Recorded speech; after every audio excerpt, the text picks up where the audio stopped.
The soul is the host. Hi everyone, welcome to my channel. I'm Cecilia. Today I'd like to talk to you about the soul is the host. In my previous video, I asked the question, what are you hosting? In this video, I just want to talk about the soul as a host.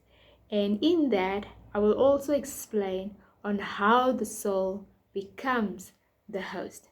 But let's start from the beginning. We are spiritual beings with a soul and a body. So let's break it down a little. The spirit is what connects us with God. That's where our faith, our trust, our fellowship, even our communion with God happens. Meaning that the spirit in itself is God related.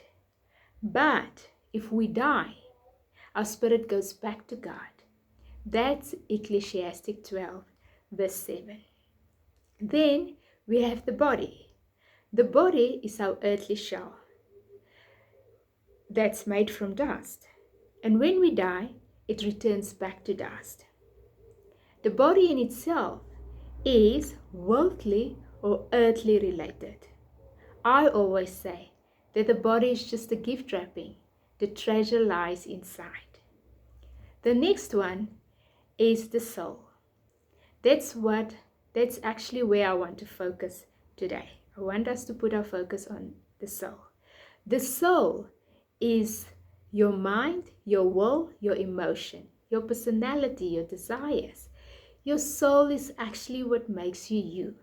It is the center of your being. So let's talk about the design of the soul. Originally, the soul was created to be whole, to be healthy, and to be led by the Spirit. Genesis 2 verse 7 says, God breathed into man, and man became a living soul. That breath brought life. It brought purpose and identity. The soul was never meant to lead on its own. It was designed to follow the Spirit. The soul was meant to thrive in wholeness. But what happened? Then sin entered the world. Meaning, when the fall happened, it did not just affect our spirit, but it wounded our soul. These wounds don't always come from massive events. Oftentimes, we think that maybe something huge, something big, something happens, for a soul to be wounded or whatever. But sometimes it's those quiet betrayals, those ones that you didn't see coming. Sometimes it's the silent rejections, the moment we never processed. Fear, rejection, shame, abandonment, and so much more. What happened is all those things pierce through the soul like a sharp blade. And when these wounds go unchecked and you just sit there and do nothing, they fester. When I say they fester, I mean that they get worse. It actually reminds me of a physical wound. If you have a physical wound, if you don't clean it, if you don't disinfect it, what happens? It gets worse. The same with our soul. Over time, the soul fractures. Parts of us get stuck in trauma, locked in memories. That's the soul for you. Let me explain to you.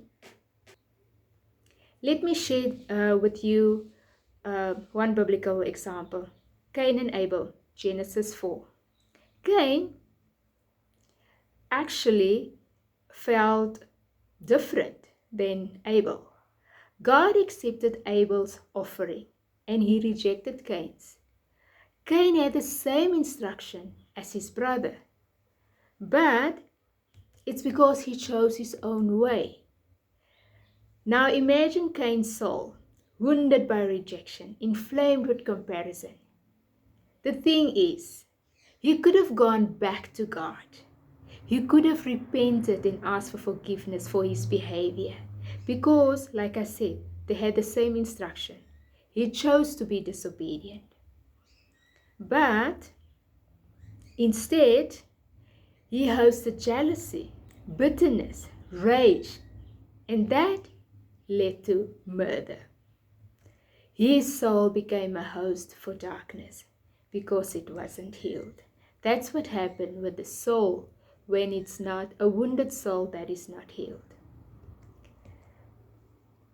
The soul in itself was never meant to host spirit of torment. It was actually meant to host the presence of God. But when we leave wounds unchecked through unforgiveness, to unrepented sin, to unprocessed pain, we open spiritual doors.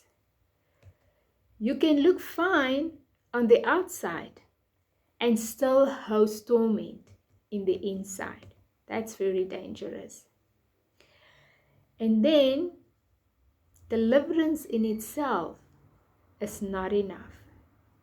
Yes, the reason why I say that is deliverance removes the spirit, but healing restores the soul. Let's go to Psalm 147 verse 3. He heals the brokenhearted and binds up the wounds. Jesus came not only to save us, but he came to heal us. Meaning, that's why Psalm 23 verse 3 says, he restores my soul. But I also have to say that healing only happens when you invite the Holy Spirit into your wounded places. When we confront the pain, we stand a chance to release the past. And we can be set free and we can be made whole again. So, actually, when your soul is healed, there's no room for darkness to hide. You are no longer a host of torment.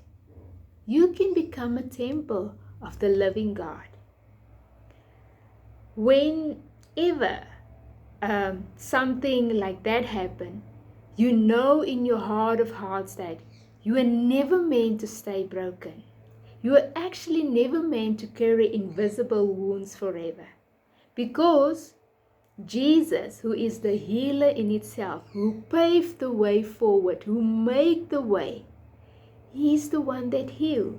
He cleans and come and just cleanse everything that's been occupied. He restores what was fractured. That is what he does. That is what he does best. So, without any further ado or making this video very long, I just want to say, be whole. Don't become a host. Work on your healing, and there's many ways that you can get healed. Therapy is a good part. Deliverance is a good way to get healed.